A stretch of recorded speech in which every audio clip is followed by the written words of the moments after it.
मेरी तरफ से सब मुसलमान बहन भाइयों को दिल से ईद मुबारक। अस्सलाम वालेकुम गाइस। वक्त के साथ क्या क्या बदल जाता है, बंदे के जज्बात बदल जाते हैं, वक्त बदल जाता है। अपना गाँव है, अपना घर है। ये मैं इस कमरे में पैदा हुआ था, किधर ले आओ, इस कमरे में मैं पैदा हुआ था। जब बंदा अपना घर बार गाँव वाली जिंदगी छोड़ के चला जाता है तो कैसे हर चीज उजड़ जाती है। कि आपको अपना बाग दिखाता हूँ मैं, ये अपना बाग।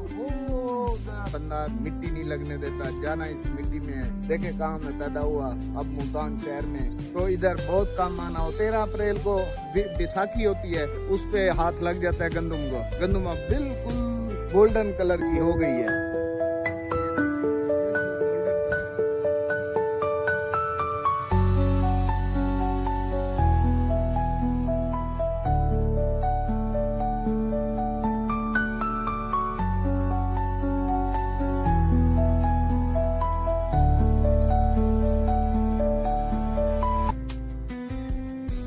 ये वाला जो पौधा ये माल्टे का है। अब देखें ये पूरा इसने फल उठा लिया है। अब इस पे छोटे छोटे अम्बियां लगेंगी, छोटी छोटी कच्ची अम्बियां। फिर आगे लंगड़ा, दुसेरी, चौंसा, फिर आम, अनवर लटोर। ओके, अल्लाह हाफिज।